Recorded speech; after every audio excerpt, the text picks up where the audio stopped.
ಚಿತ್ರದುರ್ಗದ ರೇಣುಕಾಸ್ವಾಮಿ ಕೊಲೆ ಕೇಸ್ನಲ್ಲಿ ಕೊಲೆ ಆರೋಪಿ ಪವಿತ್ರ ಗೌಡ ಜಾಮೀನು ಅರ್ಜಿ ವಜಾಗೊಂಡಿರುವಂತಹ ಹಿನ್ನೆಲೆ ಗ್ಯಾರಂಟಿ ನ್ಯೂಸ್ಗೆ ವಕೀಲ ಬಾಲನ್ ರಿಯಾಕ್ಟ್ ಮಾಡಿದ್ದಾರೆ.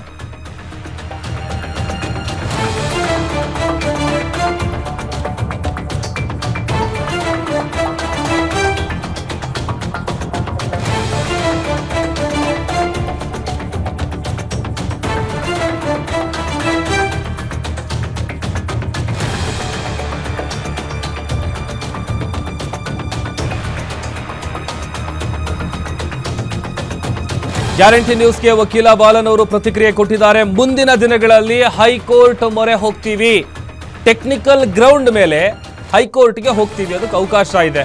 ಆಮೇಲೆ ಅವರು ಹೇಳ್ತಾ ಇರುವಂತ ವಿಚಾರ ಅಂತ ಅಂದ್ರೆ ಕರೆಕ್ಟ್ ಆಗಿ ಪ್ರಾವಿಷನಲ್ ಚಾರ್ಜ್ ಶೀಟ್ ಸಲ್ಲಿಕೆ ಮಾಡಿಲ್ಲ, ಕಾನೂನು ಉಲ್ಲಂಘನೆ ಆಗಿದೆ ಅನ್ನುವಂಥ ವಿಚಾರವನ್ನ ಹೇಳ್ತಾ ಇದ್ದಾರೆ. ಪ್ರಾವಿಷನ್ ನಲ್ಲಿ ಸಲ್ಲಿಕೆ ಮಾಡುವಂತ ಸಂದರ್ಭದಲ್ಲಿ ಆ ಪ್ರೊಸೀಜರ್ ಏನಿರುತ್ತೆ ಅದು ಕರೆಕ್ಟಾಗಿ ಆಗಿಲ್ಲ, ಅಲ್ಲಿ ಕಾನೂನು ಉಲ್ಲಂಘನೆ ಆಗಿದೆ ಅನ್ನುವಂಥ ವಿಚಾರವನ್ನ ಲಾಯರ್ ಬಾಲನ್ ಅವರು ಗ್ಯಾರಂಟಿ ನ್ಯೂಸ್ಗೆ ಹೇಳಿಕೆಯನ್ನ ಕೊಟ್ಟಿದ್ದಾರೆ. ನಡೆದಿಲ್ಲ, ಈಗ ಕಾನೂನು ಪ್ರಕಾರ ಪ್ರೊಸೀಡಿಂಗ್ ನಡೆದಿಲ್ಲ ಅಂದ್ರೆ ನನಗೆ ಬೇಲ್ ಬೇಕು, ಅದೇ ಆದೇಶ. ಈಗ 90 ದಿವಸದಲ್ಲಿ ಚಾರ್ಜ್ ಶೀಟ್ ಆಗ್ಬೇಕಂದ್ರೆ 90 ದಿವಸ ಆಗ್ಬೇಕು, 91st ಡೇ ತಗೊಳಂಗಿಲ್ಲ. ಚಾರ್ಜ್ ಶೀಟ್ ಹಾಕಿದ ಮೇಲೆ ತಕ್ಷಣ ಕಾಗ್ನಿಸನ್ಸ್ ತಗೋಬೇಕು, ಇಲ್ಲಾಂದ್ರೆ ನನಗೆ ಬೇಲ್ ಕೊಡಬೇಕು.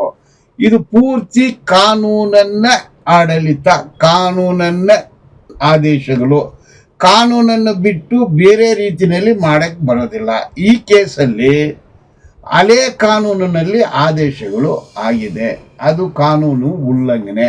ಅದರಿಂದ ಕಾಗ್ನಿಸನ್ಸು ಕಾನೂನು ಉಲ್ಲಂಘನೆ. ನನ್ನನ್ನು ರಿಮಾಂಡ್ ಮಾಡಿದ್ದು, ನಾನು ಜೈಲಲ್ಲಿ ಇರೋದು, ನಾನಂದ್ರೆ ಪವಿತ್ರ ಗೌಡ ಜೈಲಲ್ಲಿ ಇರೋದು ಎಲ್ಲ ಕೂಡ ಕಾನೂನು ಬಾಹಿರ, ಕಾನೂನು ಉಲ್ಲಂಘನೆ. ಅದರಿಂದ ಏನು ರಿಲೀಫು, ಬೇಯಿಲು. ಇವತ್ತು ಈಗ 5 ನಿಮಿಷಕ್ಕೆ ಮೊದಲು ಮಾನ್ಯ ನ್ಯಾಯಾಲಯ 64th CCH ಕೋರ್ಟಲ್ಲಿ ನಾನು ಸಲ್ಲಿಸಿರುವ ಅರ್ಜಿ ಅಂದರೆ 187 ಸಬ್ಸೆಕ್ಷನ್ 2 BNSS ಅಲ್ಲಿ ನಾನು ಸಲ್ಲಿಸಿರುವ ಅರ್ಜಿಯನ್ನು ಅವರು ರಿಜೆಕ್ಟ್ ಮಾಡಿದ್ದಾರೆ. ನೆಕ್ಸ್ಟ್ ನಾನು ಅದನ್ನು ಹೈಕೋರ್ಟಲ್ಲಿ ಹಾಕ್ತೀನಿ.